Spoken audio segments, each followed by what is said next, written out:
1편 1절부터 19절까지 우리 교독하겠습니다.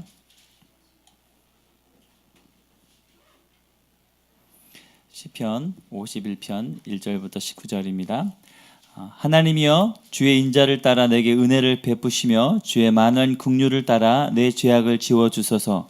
나의 죄악을 말갛게 씻기시며 나의 죄를 깨끗이 제하소서. 물은 나는 내 죄가를 아오니 내 죄가 항상 내 앞에 있나이다.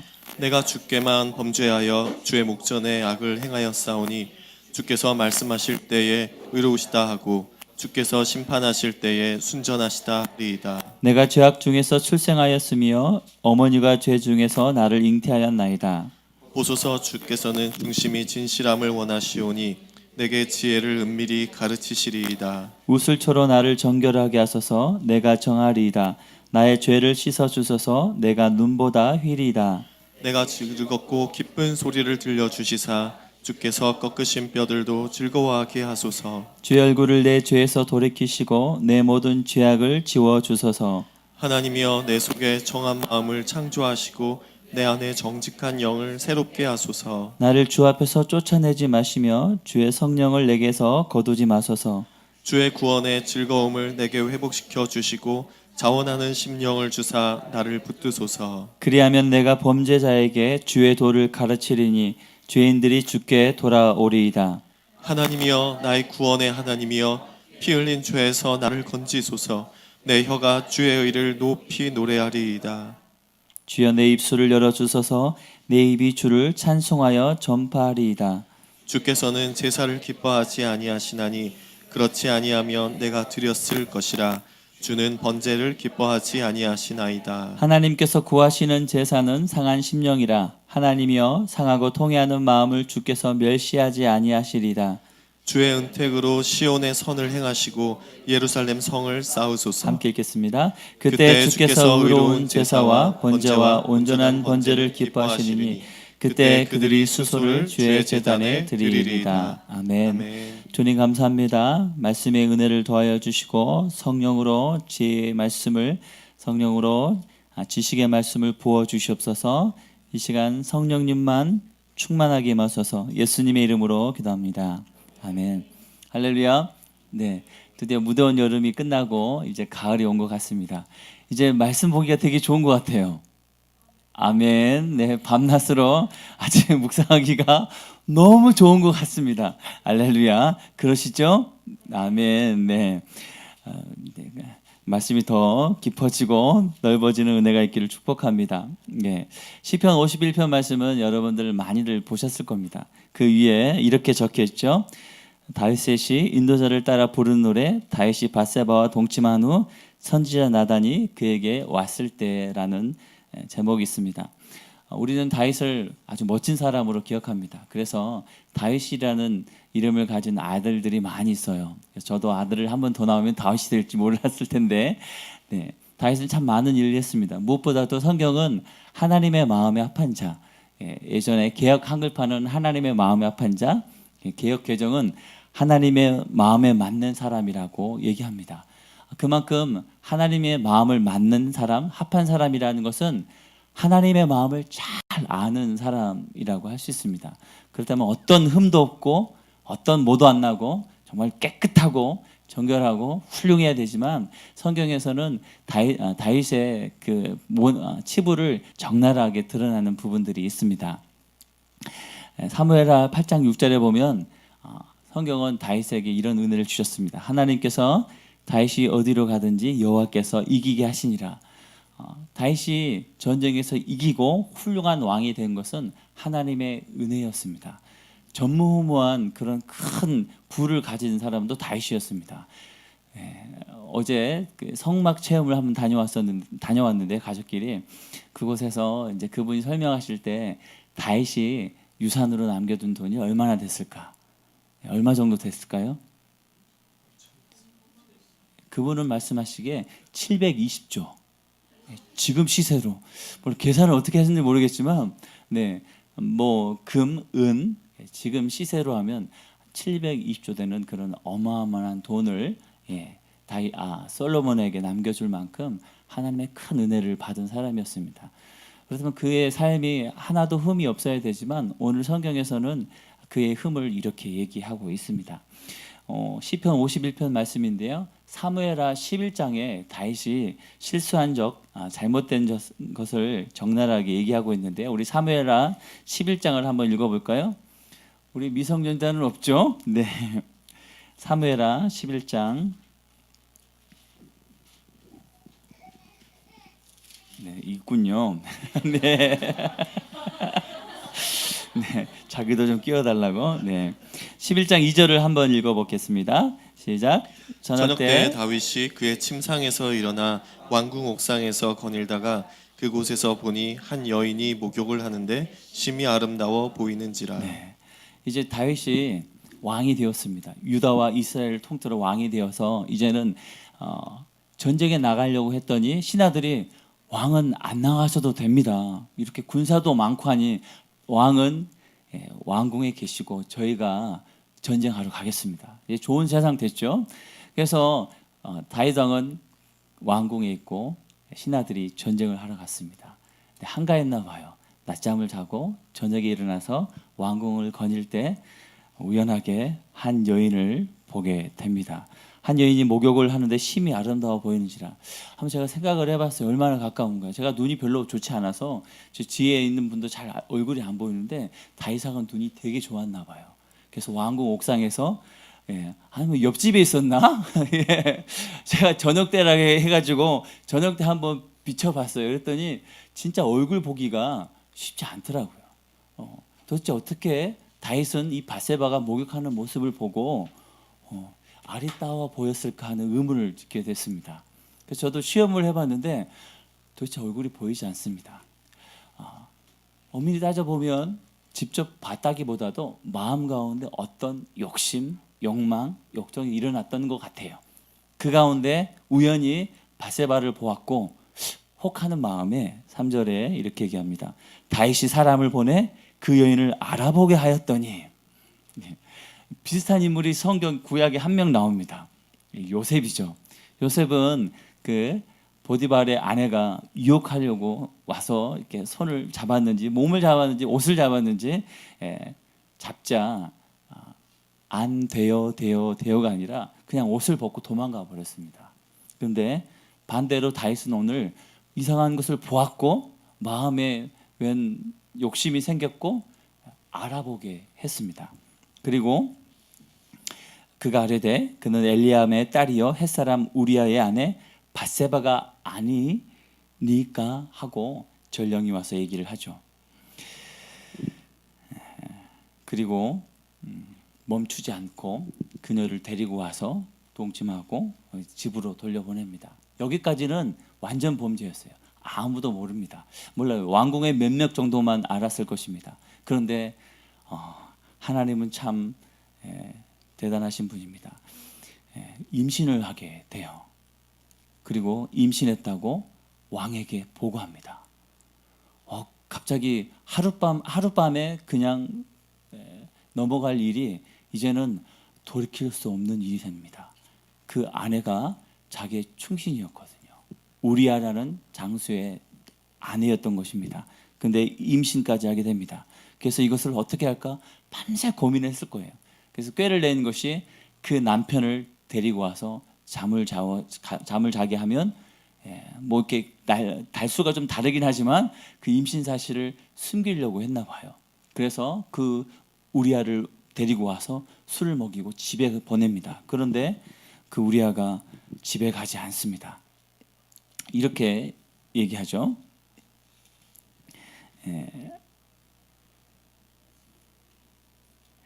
11절에 보면 뒤에 보면 내가 저와 같이 자리일까 내가 이 일을 행하지 아니하기로 왕이 살아계심과 왕의 혼의 살아계심을 두고 맹세하나이다. 이 얘기를 하면서 집에 안 갑니다. 그리고 하는 말이 웃음이 나오시죠. 나의 동료들과 전우들은 전장에 있는데 내가 어떻게 아내가 있는 집에 가서 편하게 자겠습니까? 하고 안 가버립니다. 다윗왕이 갑자기 어려워지기 시작합니다. 그래서 그 다음 날도 술을 먹여서 보냈는데 그 다음 날도 안 가게 됩니다.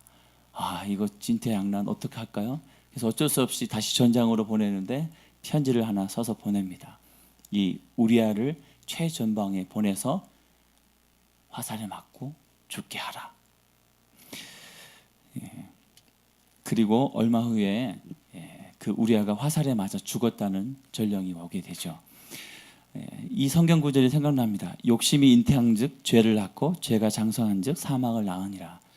그 저녁 때 왕궁을 거닐 때 그 여자를 한 명 보았을 뿐인데 그것이 충신을 죽이고 아내를 빼앗는 일이 될지는 아무도 몰랐습니다. 본인도 몰랐을 거예요. 그런데 성경을 자세히 보면 하나님이 경고하시는 모습이 보여집니다. 그게 뭐냐면 11장 3절에 아까 읽었는데요.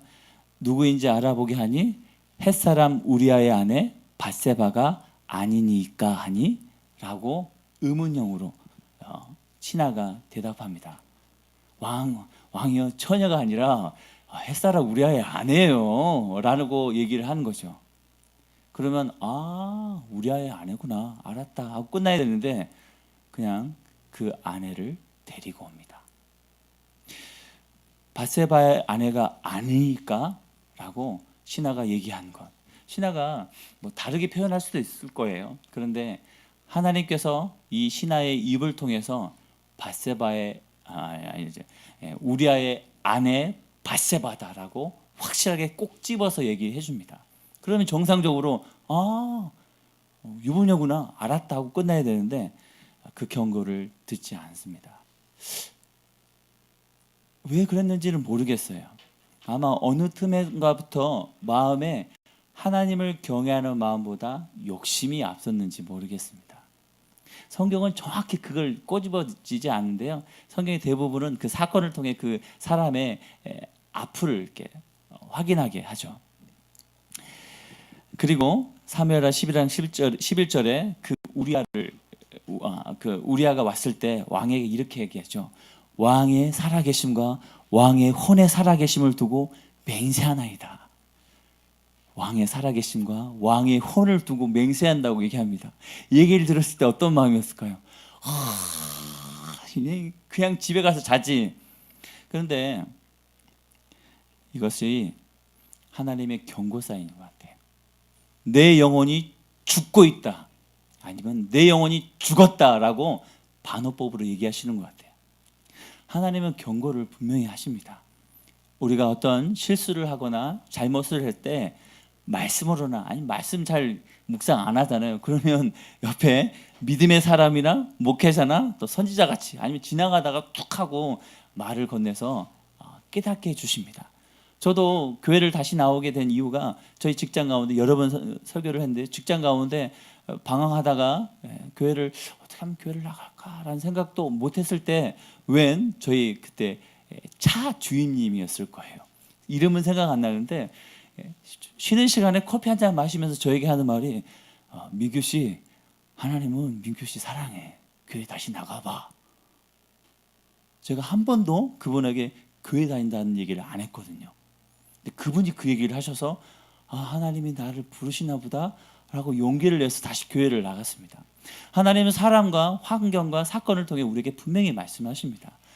때로는 고난을 통해서도 얘기하시고요, 아니면 또 내가 저지른 죄를 통해서 나의 그 삶을 꼬집어서 얘기하기도 하십니다.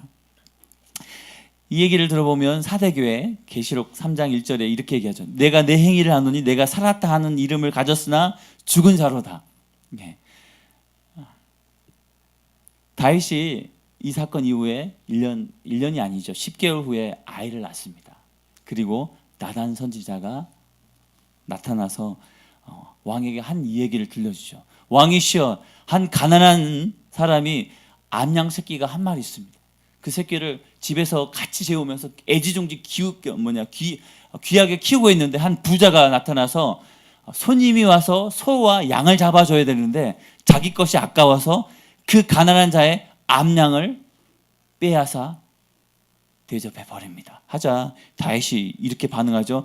여호와의 살아계심을 두고 맹세하노니 이 일을 행한 그 사람은 마땅히 죽을 자라. 그 양 새끼를 4배나 갚아주어야 하리라고 확신에 차서 얘기하죠.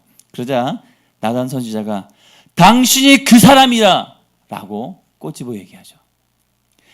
이 얘기하기 전까지 한 10개월 이상 지났을 거예요. 근데 다윗이 그때 뭐 했을까요? 1년 동안, 1년이라고 얘기하죠. 제사 드리고 번제 드리고 화목제 드리고 안식일을 지키고 하나님께 드릴 건 다 드리고 그 생활을 1년 동안 했던 거죠. 1년 동안 신실하게 제사도 다 드리고 안식일도 지키고 절기도 다 지켰지만 죽은 것입니다.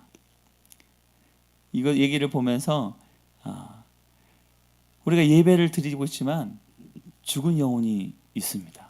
제가 그 성막 체험 처음에 가서 그 목사님이 첫 마디 하더라고요. 여러분, 교회 다닌다고 다 구원받지 못하는 거 아시죠? 교회 다닌다고 구원받는 거 아닌 거 아시죠? 라고 얘기하는 거예요. 정말 예수님을 믿고 회개하고 영접하고 전심을 다해서 주님을 섬기고 사랑하고 따르는 자만 구원받습니다. 이렇게 얘기하시더라고요. 그래서 뒤에서 약간 막 힘들어하는 그런 반응들도 보이더라고요. 교회 다닌다고 다 구원받습니까? 예배 드린다고 다 하나님이 기뻐 받으실까요? 오늘 성경에 나오지 않았지만 다윗의 모습을 통해 우리의 삶의 모습을 하나님 꼭 집어 말씀하십니다. 모르겠어요. 우리가 어떤 죄를 지었는지 또 어떤 부족한 점이 있는지 모르겠습니다. 때가 됐을 때 나타나서 그렇게 얘기하실 거예요. 당신이 그 사람입니다. 당신 예배가 죽어가고 있습니다. 그럴 때 어떻게 해야 될까요? 그래서 오늘 시편 51편 말씀을 통해 그가 고백하는 것입니다. 사무엘하 12장 27절에서는 다윗이 행한 그 일이 여호와 보시기에 악하였더라라고 얘기합니다.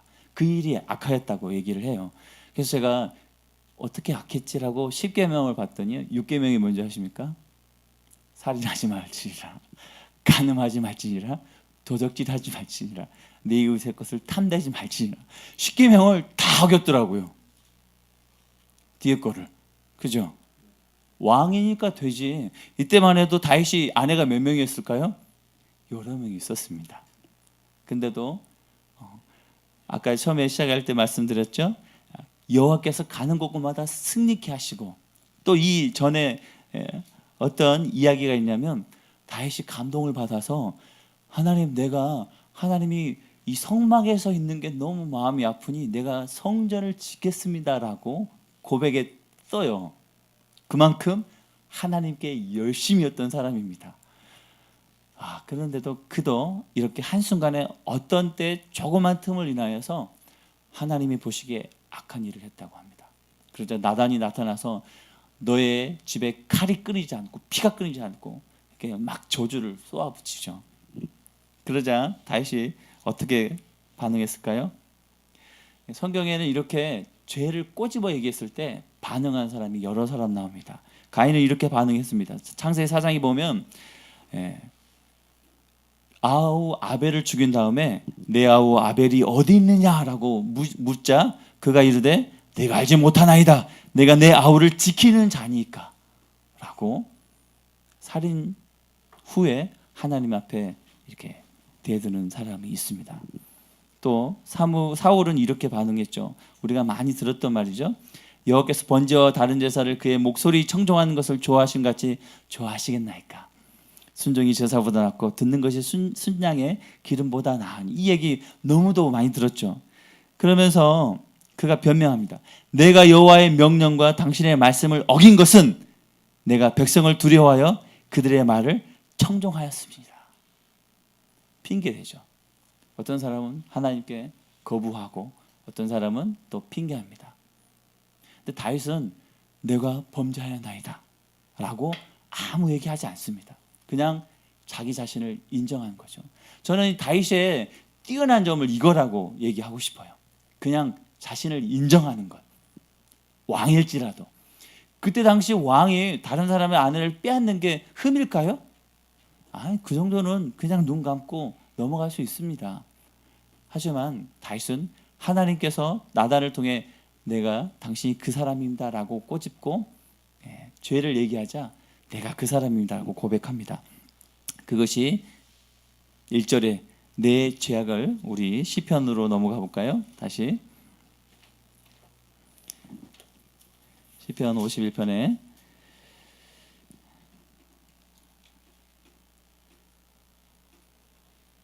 내 죄악을 지워주소서라고 고백하면서 시작합니다. 성경이 재미있는 것이요. 여러분 무슨 죄가 있으면 그거 이렇게 드러내놓고 싶어요? 이렇게 나눌 때 제가 전에 이런 죄를 지었어요 하고 매번마다 이렇게 이렇게 소그룹 때 나누고 싶은가요? 아니죠. 얘기하고 싶지 않습니다. 그런데 다윗은 시편에다가 자기가 죄를 지은 것을 시로 만들어서 고백하고 있어요. 그리고 그 후손들이 자기가 잘못한 것을 계속 보면서 묵상하게 만들고 있습니다. 어마어마하지 않습니까? 저도 저 별로 말하고 싶지 않아요. 특히 우리 자녀들에게. 그래서 자녀들한테는 멋진 아버지, 훌륭한 아버지, 그런 아버지로 기억되고 싶은데요. 다윗은 이렇게 얘기하죠. 다윗이 밧세바와 동침한 후 선지자 나단이 그에게 왔을 때 이렇게 고백했다고 성경에서 적나라하게 얘기합니다.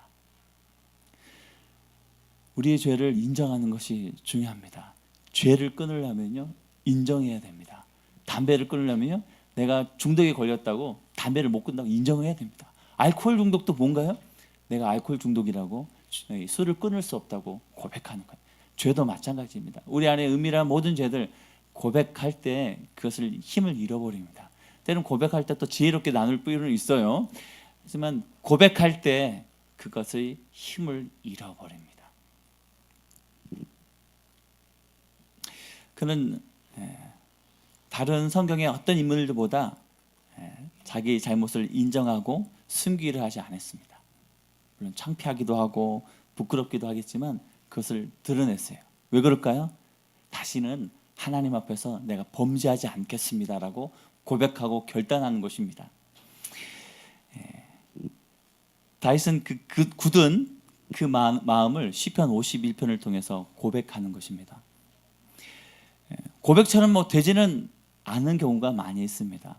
하지만 고백할 때 그것이 힘을 잃어버리죠. 5절엔 또 5절은 이렇게 고백하죠. 5절에 내가 죄악 중에서 출생하였으며 어머니가 죄 중에서 나를 잉태하였나이다. 이것을 세 번역으로 읽어보면요, 실로 나는 죄 중에 태어났고 어머니의 태 속에 있을 때부터 죄인이었습니다. 한나라 왕이 자기가 죄인이라고 계속 고백합니다. 대단하지 않을까요? 여러분 자녀들 앞에서 내가 미안해 라고 고백해 본 적 있나요? 물론 실수를 한 번도 안 해봐서 저도 가끔 아들 미안해, 내가 화내서 미안해라고 얘기할 때가 있습니다. 사람들은 인정하기 되게 어려워요. 특별히 또 영적인 일들을 하면서 이런 부분들을 고치시고 또 이런 부분을 좀 이렇게 해야 되겠습니다라고 하면 잘 안 듣습니다. 또 어떤 사람은 제가 고칠 테니까 얘기 다 해주세요 라고 이렇게 얘기하는데요, 실제로 얘기해주면 삐져서 가버립니다. 한 번도 그 얘기했을 때 인정한 사람 제가 기억으로는 거의 없어요. 거의 없어요. 그래서 제가 몇 번 얘기해 주다가 너무 힘들어 해가지고 이렇게 다르게 막 와가지고 그 다음부터는 그냥 얘기를 하지 않습니다. 자기를 인정하는 것, 다른 말로 하면 자기를 부인하고 자기 십자가를 지는 것. 자기를 부인하고 십자가를 지려고 하면 그래서 자기를 먼저 인정해야죠. 제가 죄인됨을 인정하고 자기가 부족함을 인정하고 자기가 연약함을 인정하고 내 힘으로 안 된다는 것을 인정하는 것. 저도 제 힘으로 너무 안 되더라고요. 정말 제 힘으로 안 됩니다. 내 힘으로 안 된다는 것을 절실하게 느낍니다. 그래서 묵상 가운데 성령으로 하지 않으면 할 수가 없습니다. 내가 노력한다고 해서 이번 주 오늘의 생각, 어제 건가 그제 건가 내 힘으로 안 된다고 그렇게 고백하죠. 자기 십자가를 지고 자기 본능 욕구를 내려놓고 또 구원이 내 힘이 아니라는 것을 인정하고 나가는 그것부터 출발하게 되는 것이죠. 7절에 보면 우슬초로 나를 정결하게 하소서라고 얘기합니다. 우슬초가 뭘까요? 우슬초가 뭐냐면 유월절 때나 나 환자가 정결할 때 그것을 통해서 이렇게 쳐서 자기가 정결하게 됐다고 이렇게 증표로 할 때 쓰이는 식물이 우슬초입니다. 유월절이나 나병 환자 때. 그래서 유월절 때 출애굽할 때 그 우슬초에다 피를 묻혀서 이렇게 문지방에 했었죠. 그리고 나환자가 정결할 때 사용되는 그 식물이 우슬초입니다. 우슬초를 이렇게 정결하게 한다고 정결하게 될까요? 오직 죄는 예수님으로만 되죠. 근데 이 다윗은 우슬초를 정결하게 하게 해달라고 고백하고 있습니다. 이유가 뭘까요? 자기가 그렇게 나병 든 것처럼 영적인 나병이라고 고백하는 것입니다. 그만큼 자기가 나병에 들린 것처럼 심각한 죄에 빠졌다고 고백하는 거예요. 나병과 우리 영적인 죽음이 많이 비슷합니다. 나병은 자기가 아픈지도 잘 몰라요. 그리고 떨어져야지, 신체가 떨어져야지 떨어졌구나 느낄 정도로 고통이 없는 질병입니다. 근데 우리 영적인 나병도 마찬가지예요. 자기가 지은 죄가 뭔지도 잘 몰라요. 인정하려고 하지도 않아요. 그러다가 뭐가 팍 맞거나 뭐 어려움이 당하면 그때 내가 실수했구나, 내가 잘못했구나 깨닫는 것입니다. 다윗도 내가 우슬초로 나를 정결케 하소서, 그것처럼 내가 영적으로 나병이 걸려서 1년 동안 예배를 드리는데도 예배가 아니었고, 하나님의 음성을 듣는 것이 아니었고, 하나님 앞에 살아가는 것이 아니었다고 고백하는 것을 얘기하고 있습니다. 그리고 재밌는 것이요, 다윗이 내가 범죄했습니다라고 고백했을 때 나단이 여호와께서도 당신의 죄를 사셨나니라고 얘기했습니다. 그래서 사았다고 했으니까 죄가 아직 남아있나요? 없습니다. 그럼 훌훌 털어버리고 끝내면 되는데요, 다윗은 이 시편을 고백을 통해서 내 죄악을 사하여 주소서, 나의 죄악을 맑게 씻으시며 나의 죄를 깨끗이 제하여 주소서. 물은 나는 내 젓가를 아오니 내 죄가 항상 내 앞에 있나이다. 내가 죽기만 범죄하여. 계속해서 자기가 죄를 지었다고 고백하면서 하나님 앞에 나가는 모습을 보여줍니다. 자기의 죄가 얼마나 심각한 건지, 또 자기의 영적인 상태가 얼마나 심각한 건지 계속 되뇌이면서 고백하며 결단하는 다윗의 모습을 볼 수 있습니다. 이것은 뭐냐면 죄를 보는 다윗의 태도입니다. 그는 이 죄를 심각하게 바라봤거든요. 그래서 철저하게 51편을 통해서 내가 엄마 태속으로부터 죄인이라고, 뼛속까지 죄인이라고 고백하는 겁니다. 여러분, 죄를 어떻게 생각하시고 어떻게 대하시나요? 저도 이번 주 처음에 이 51편 말씀을 주셔서 일주일 내에 묵상하는데 내가 잘못 고른 것 같아. 너무 어려워. 회개를 저도 많이 얘기하고 죄 사함에 대해서 얘기하고 또 죄에 대해서 얘기하는데요, 쉽지 않습니다. 저도 제 자신의 어떤 연약한 그 부분을 꼭 계속 씨름하는데요, 참 사람들에게 죄에 대해서 꼬집어서 얘기하는 것이 참 쉽지 않습니다. 그런데 다윗은 왕이면서도 자신의 죄를 보는 태도를 정말 적나라하게 표현하면서 죄를 극렬히 미워하고 또 싫어하고 끊기를 원하는 그런 결단의 모습을 보여주고 있습니다. 그리고 이제 10절에 이렇게 얘기하죠. 하나님이여 내 속에 정한 마음을 창조하시고 내 안에 정직한 영을 새롭게 하소서. 이 정한 마음은 깨끗한 마음이라고 할 수 있습니다. 정직한 영은 견고한 영이라고 다른 곳에서 이렇게 번역하는데요, 눈물과 그냥 고백의 회개가 아닙니다. 내 속에 정한 마음을 창조하시고, 그냥 눈물과 회개 그런 고백이 아니라 내 마음이 새롭게 되어야 된다고 말하고 있습니다. 마음, 생각이 새로워져야 된다고 하죠. 창조하시고, 그래서 갈아엎는 것이 아니라 아예 마음이 새로워져야 된다고 얘기하고 있습니다. 그래서 말씀을 들을 때, 회개할 때 아예 새롭게 창조돼야 됩니다. 과거의 것을 완전히 끊어버리고 절단해버리고 오직 주님의 것으로만 새 마음, 새 영, 그것으로 채워야 한다고 말하고 있습니다. 내가 할 수 없는 영역이죠. 여러분, 뭐 창조할 수 있나요? 없습니다. 그래서 그는 창조한다고 고백합니다. 하나님이 하지 않으면 할 수 없다는 거죠. 여러분 마음들 어떻습니까? 많은 결단과 헌신과 고백을 하잖아요. 우리 청년들, 중고등부 친구들 지난주에 수련회 갔다 오는데 그 마음 잘 지키고 있습니까? 결단하고. 아니 2주 전에 패밀리 캠프 갔다 왔는데 마음들이 어떠신가요? 아직도 뜨거운가요? 감사한 거는 지난주에 충만하게 기도하라고 했더니 정말 충만하게 기도하시더라고요. 제가 깜짝 놀랐습니다. 오후에 할렐루야. 또 오늘도 되게 충만하게 기도하시더라고요. 맞습니다. 충만하게 기도해주죠. 우리의 마음과 생각대로 되나요? 그래서 하나님께 의지하는 겁니다. 하나님 창조해 주십시오. 내 마음, 내 생각. 하나님 붙들어 주지 않으면 안 됩니다. 그리고 내 안에 정직한 영을 새롭게 해달라고 고백하고 있습니다. 이 내 속에 정한 마음, 이 정하다는 말은요, 육체적, 화학적, 의식적, 도덕적 이렇게 얘기하더라고요. 모든 의미에서 정결하고 깨끗해진다고 얘기하는 겁니다. 그래서 마음뿐만 아니라 삶의 모든 태도, 습관, 삶의 모습까지. 정직한 영은 뭘까요? 견고한 영. 뭐 때문에 정직할까요? 하나님 때문에 정직하죠. 하나님을 믿으니까 기준이 생깁니다. 진리 가운데 흔들리지 않는 그 견고함이 생기는 것이죠. 그래서 기준이 생기면 타협하지 않습니다. 그래서 하나님이 정하신 그 진리 가운데 견고히 나가는 거죠. 그래서 세상을 살면서 진리 가운데 마음의 뿌리를 박고 타협하지 않고 살아가게 되는 것이죠. 그래서 11절에 이렇게 얘기합니다. 같이 한번 읽어볼까요? 나를 주 앞에서 쫓아내지 마시며 주의 성령을 내게서 거두지 마소서. 주 앞에서 쫓아내지 마시고 주 앞에서. 다른 번역본에서는요 하나님의 임재라고 얘기합니다.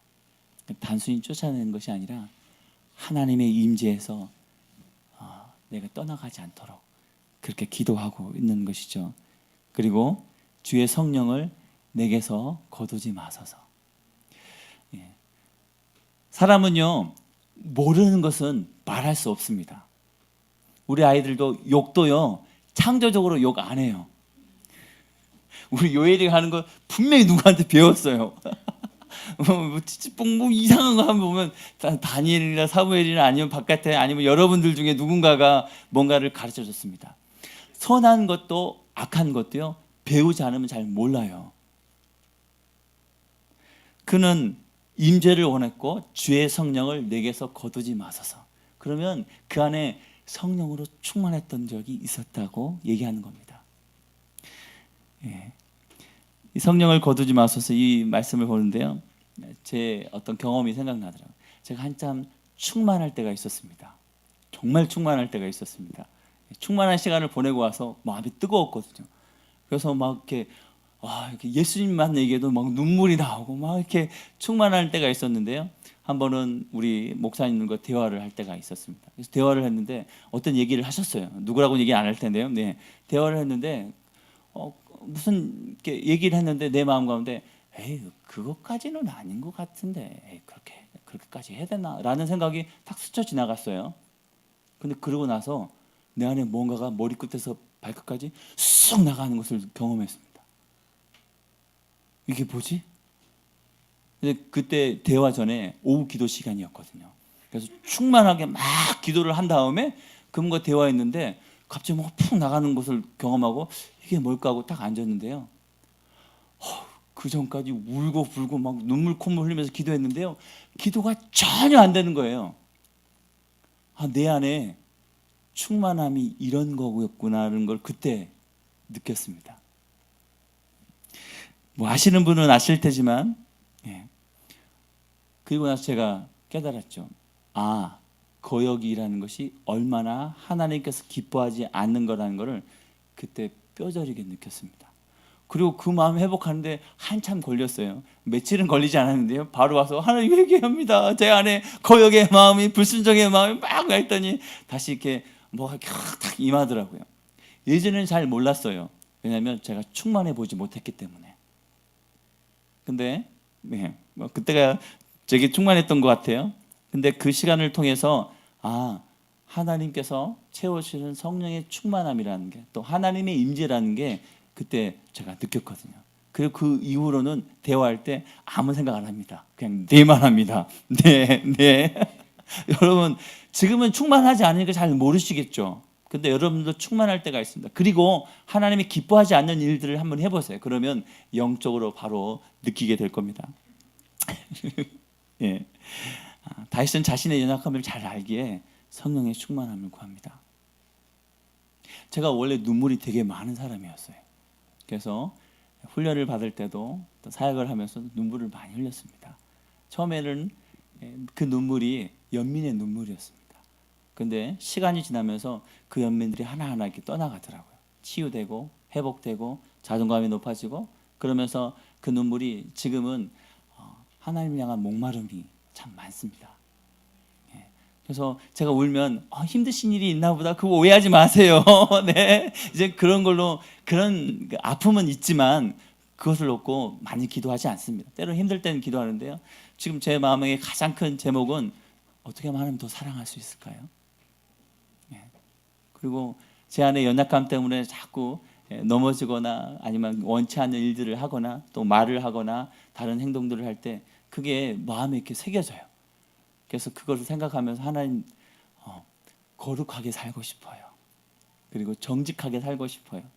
하나님 앞에서 정말 신실하게 살고 싶어요. 무엇보다도 하나님 정말 사랑하고 싶어요 라고 기도합니다. 그럴 때마다 이제 눈물을 주시기도 해요. 눈물이 없다고 해서 그게 없는 건 아닙니다. 네. 근데 눈물은 하나님이 주신 귀한 그 은총이라고 할 수 있습니다. 다윗은 자신의 연약함을 하려게 성령을 간절히 원했죠. 이 성령을 간절히 원해서 방언이 터지고, 아니면 예언을 잘하고, 아니면 은사가 있어 죄가 많아요 이렇게 마음을 보는 그런 은사를 얘기할까요? 그런 성령을 얘기할까요? 아니죠. 앞에 있는 내용들을 자세히 보면 그는 이 성령을 간절히 원함으로써 자기의 죄를 끊고 자기가 하나님 앞에 온전한 마음으로 살기를 간절히 원하는 그 성령을 얘기하고 있습니다. 그래서 마음과 정신이 정말 새로워지는 그 마음, 그것. 그래서 아까 얘기했죠. 내 속에 정한 마음을 창조하시고 내 안에 정직한 영을 새롭게 하소서. 그래서 정한 마음을 창조해달라고, 그러기 위해서 성령을 부어달라고 그는 고백하고 있습니다. 12절에 이렇게 고백하죠. 주의 구원의 즐거움을 내게 회복시켜 주시고 자원하는 심령을 주사 나를 붙드소서. 구원의 즐거움을 회복시켜 달라고 합니다. 여러분, 구원 언제 받으셨습니까? 때 이렇게 시간 정확히 아시나요? 저도 정확히 기억할 수 없습니다. 그런데 제가 기억하는 저의 그 구원의 기쁨은 제가 고1 때 수련회 가운데 만났던 깊은 그 하나님의 임재와 회개와 눈물과 기쁨이 있습니다. 저는 그 전에도 회개 많이 했지만 그 시점을 아직도 잊지 못하고 있습니다. 날짜는 정확히 얘기 안 할 거예요. 네, 고1 때 여름 수련회 그 밤에 나에게 임하셨던 그 하나님을 잊지 못하겠더라고요. 지금도 잊지 못합니다. 20여 년 전에, 20년? 30년 가까이 돼, 20여 년 전에, 그때 만났던 그 하나님 감격. 구원의 즐거움을 내게 회복시켜 주시고, 즐거움, 기쁨을 얘기하는 것이죠.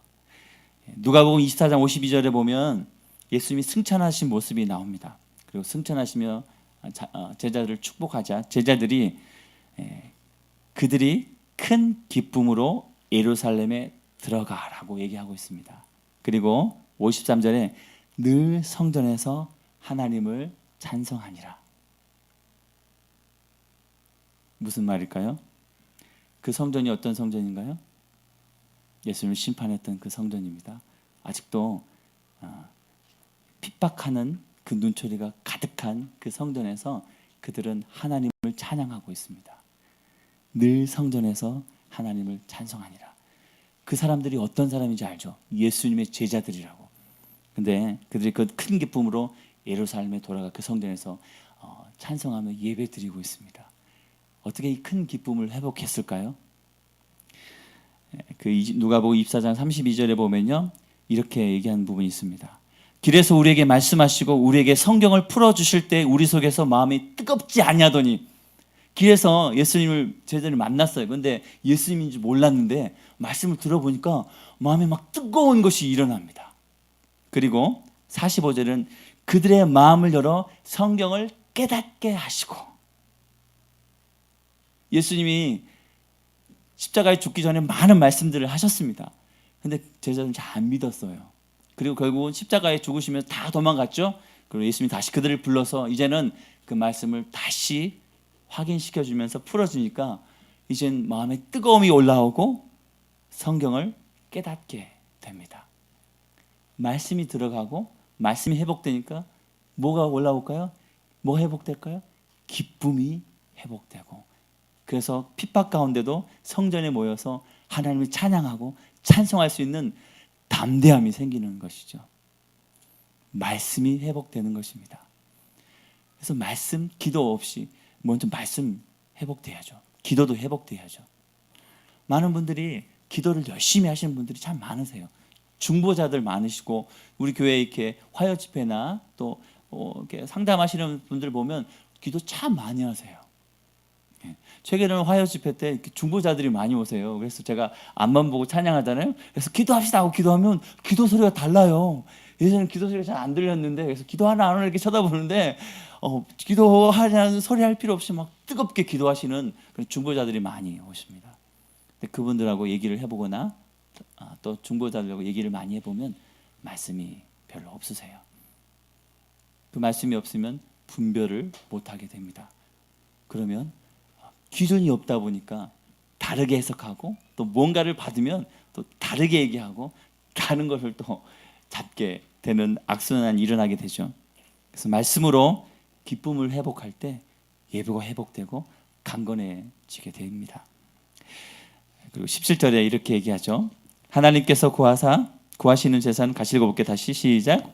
하나님께서 구하시는 제사는 상한 심령이라 하나님이여 상하고 통회하는 마음을 주께서 멸시하지 아니하시리이다. 아멘. 세 번역으로 읽어보면요, 하나님이 원하시는 제물은 찢겨진 심령입니다. 오 하나님, 주님은 찢겨지고 짓밟힌 마음을 멸시하지 않으십니다. 물론 이 말씀을 그대로 읽어보면요, 세상 살면서 여러 고난을 겪고 또 많은 힘든 일들을 겪으면서 마음이 찢겨지고 힘든 일들이 참 많잖아요. 그런 심령도 하는 때는 말씀하십니다. 예수님을 어떻게 믿게 되나요? 예수 믿으세요 할 때, 오, 예수 믿으면 구원받고 복 받아요 하고 믿는 분 없습니다.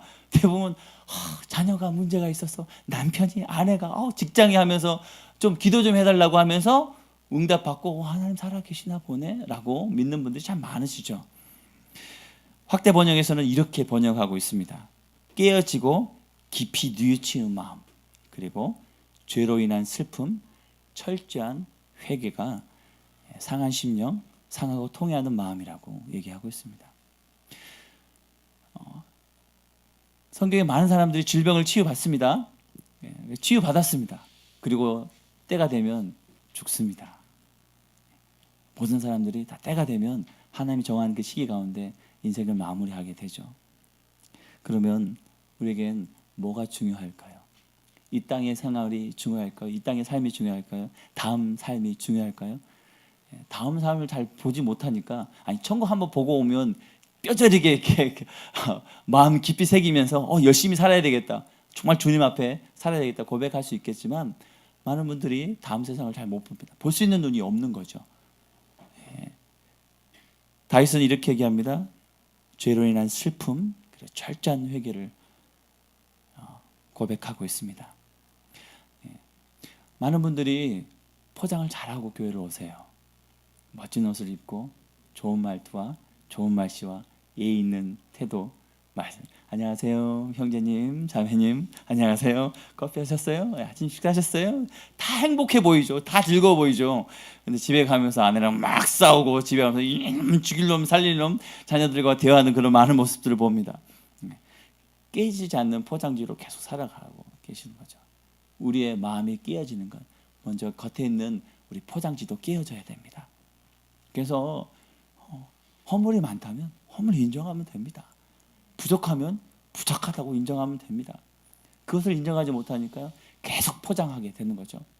그래서 교회 오면 뭐가 있는 척, 또 교양에 있는 척, 또 나는 죄가 없는 척, 열심히 말씀 보는 척, 기도하는 척, 또 열심히 신앙생활하는 척. 하지만 집에 가면 숨은 스파이들이 다 얘기를 해주죠. 너희 아빠 어떻게 생활하셔? 너희 엄마 어떠시니? 말씀은 봐. 아직 안 물어봤습니다. 걱정하지 마십시오. 중고등부들은 약간 이렇게 생각을 하면서 대답을 해요. 이 얘기를 했다가는 우리 엄마 아빠가 아마 그러니까 몰라요 이렇게 얘기합니다. 초등부 아이들은요 적나라하게 얘기합니다. 아까도 양육하고 있는데 요엘이가 심심해요 막 놀아달라고 왔어요. 그래서 요엘아 지금 삼촌이랑 양육 중이니까 나가 있어라고 얘기했습니다. 요엘이가 뭐라 그랬을까요? 그냥 나갔어요. 나가면서 문고리 잡고 한참 실강에게 나가렴 하니까 나가더라고요. 제가 얼마나 위로를 받았는지 찡강 부리면서 옆에서 놀았다면 제가 뭐가 될까? 지금까지 가르쳤던 순종이 잘못된 걸까? 이렇게 했었는데요. 요엘이가 참 순종을 잘하더라고요. 우리는 하나님 앞에 자신을 인정하는 거죠. 그리고 솔직히 고백하는 겁니다. 허물 많은 아빠요, 엄마요, 욕하는 아빠요, 엄마요, 술 마시는 아빠요, 엄마요, 담배 피는 아빠요, 엄마요. 그 고백할 수 있는 것이 은혜예요. 아빠는 담배 피면서 너는 담배 피지 마. 이게 자기는 술 마시면서 너는 절대 술 마시면 안 된다. 이게 말이 안 되죠. 자기는 욕하면서 넌 마 입이 더러워서 욕하면 되겠니? 안 되죠. 말씀 안 보면서 너는 말씀도 안 보냐? 도대체 뭐 하냐라고 할 수가 없습니다. 기도 안 하면서 기도 좀 해라. 우리 교회는 집사 권사가 없는데요. 뭐 간증을 보니까 막 뭐라고 했더니 집사님 이러는 거 교회에서 알아요? 막 이게 그러면서 회개하면서 철저하게 자신을 돌이켜봤다고 합니다. 교회에서는 잘하잖아요. 그죠? 우리 교회에서 너무 잘합니다. 그 간증을 우리 사무엘이랑 같이 들었어요. 밥을 먹으면서 그분이 이렇게 자녀가 막 컴퓨터를 막 하고 있으니까 뭐 컴퓨터 하지 말라고 나 바꾸자고 내가 하겠다 했더니 막 옥신각신하면서 이탁 했더니 아들이 팔을 딱 잡았대요. 그럼 이씨 했더니 집사님 이러는 거 알아요? 막 이래요. 교회에서는 잘하잖아요. 그래서 저랑 사무엘은 눈이 마주쳤어요. 야 아빠도 잘하고 있니? 한마디 했어요. 아빠 칭찬을 너무 안 하세요. 칭찬 많이 한 것 같은데 제가 우리 애들한테 칭찬을 별로 안 했나 봐요. 그래서 밥 먹으면서 회개하면서 알아서 칭찬 많이 할게 했는데요. 솔직히 자기 자신을 인정해야 되는 거죠. 여러분 교회에서 삶이 정말 세상에서 삶이 되어야 됩니다. 교회에서 태도가 세상에서의 바른 태도로 살아야 되겠죠. 그래서 교회에서 못하면 심각한 겁니다. 교회에서 욕하면 심각한 거고요. 교회에서 짜증날 정도면 밖에서는 어떨까요? 가정에서는 말도 못하겠죠. 제일 편한 분풀이 대상 자녀들, 아내, 남편 편하잖아요. 그래서 나의 교회에서의 하나님 앞의 태도가 가정에서 직장에서의 태도가 되도록 하나님께 성령을 구하시고 또 내 마음을 만져달라고 정한 마음을 창조해달라고 기도하셔야 됩니다. 그렇게 기도하는 밤 되기를 축복합니다. 그래서 교회에서 바라보는 그 엄마의 아빠의 모습이 우리 가정에서 아빠의 엄마의 모습이 되더라. 그래서 저는 매주마다 부담이 엄청 돼요. 우리 사무엘 다니엘을 요일을 보면서 이제 내년에 우리 사무엘이 중고등부를 올라오거든요. 더 긴장됩니다. 아빠는 말하고 다르잖아요. 아빠 나 교회에서 살고 싶어요. 교회에서 다니는 그 목사님 아빠랑 이렇게 얘기하면 제가 당황하겠죠. 그래서 이 세상 모든 사람들이 하나님 앞에 살아가야 됩니다. 상한 심령은 어떤 심령일까요? 결국은 이 다윗의 삶의 모습을 보면 하나님, 내가 정말 하나님 없이는 안 됩니다. 내가 죽어도 죽을 만큼 죽어 마땅한 존재인데요, 하나님 때문에 내가 살 수 있습니다. 하나님 마음 주지 않으면 제가 살 수 없습니다. 하나님 인도하지 않으면 제가 살 수 없습니다 라고 고백하는 그 마음입니다.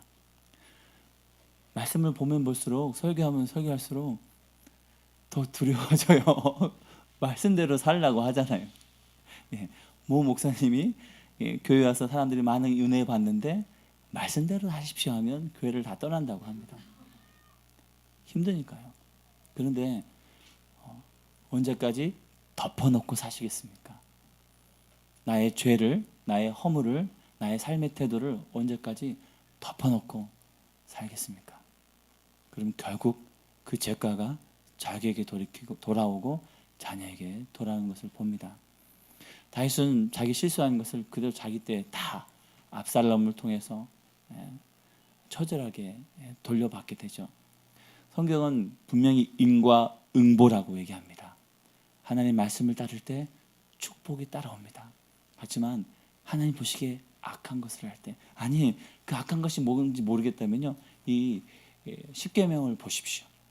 뭐 지금은 살인 잘 안 하잖아요. 뭐 평생에 살인 한 번 정도 하시나요? 그럴 일 없잖아요. 살인하지 말라, 간음하지 말라, 도둑질하지 말라, 거짓 증거하지 말라, 내 이웃의 물건을 탐내지 말라, 아내나 남편이나 종들이나 물건이나. 하나님이 이것을 악하다라고 얘기합니다. 하나님이 악하다고 얘기한 것은 악한 거예요. 그럼 우리도 악하다고 여겨야 됩니다. 그리고 그 악한 것을 과감하게 끊고 버려야 됩니다. 그렇지만 이렇게 고백하죠. 내 속에 정한 마음을 창조하시고, 오늘 기도할 때 하나님 내 안에 그런 정한 마음을, 깨끗한 마음을 부어주십시오. 내 힘이 아닌 성령으로 채워주십시오. 그래서 성령의 열매를 맺는 삶이 되도록 한 기름 부어주십시오. 그리고 오늘 또 넘어졌지만 고백합니다. 여러분 매일마다 묵상하는 거, 그 묵상대로 사시나요? 못 사니까 이제는 묵상 안 해야 되나요? 아니죠. 한 분이 그 얘기를 하셨어요. 아니 보니까 묵상 맨날 올리는데 그렇게 안 살면서 맨날 올린다고. 아 진짜 이게 뭐냐고 그게. 제가 설명했죠. 고백하고 결단하고 그렇게 살기를 원하는 그런 훈련 과정 가운데, 연단 과정 가운데, 싸움 가운데 있다고. 그 고백마저 없다면 어떻게 살라고요? 그냥 계속 옛날처럼 죄 가운데, 그런 내 습관 가운데 옛사람의 모습으로 살아갈 겁니까? 아니죠. 오늘 결단하고 또 결단하고 또 결단하고 하나님 앞에 엎드려 기도하는 것밖에 없습니다. 제 마음도 잘 모르겠는데요. 우리 자녀 마음도 제가 컨트롤 못해요. 지금은 제가 힘이 세가지고요. 근데 우리 애들 보니까 사무엘이 점점 제 이렇게 주먹이랑 비슷해지고요. 요즘은 아빠 좀만 있으면 제가 더 클 것 같아요. 이게 뭔지 아세요? 아빠 조심하세요. 그 표현이더라고요. 제 힘으로 안 됩니다. 자녀도, 아내도, 남편도, 내 인생도. 그래서 성령을 거두지 마시고 성령 충만함으로 나를 붙들어 주십시오. 그래서 목마릅니다. 그래서 목이 마르다고. 그래서 내 안에 샘솟는 그 성령의 그 충만함이 넘치도록 우리 오늘 밤에 기도합시다. 그래서 다시 고백한 것처럼 하나님 정한 마음을 주셔서 하나님 앞에 정직하고 거룩한 삶을 살 수 있도록. 여기 계신 분들 이제 초등학생 아이들은 없고 다 이제 청년 부모님들이 많을 거예요. 성경에서는 재미있는 게요, 누구 이름을 댈 때 다 아버지 이름을 댑니다. 이새의 아들 다윗. 그러면 하나님은 오늘 나의 모습을 통해서 자녀에게 무언가를 남겨준다는 거예요.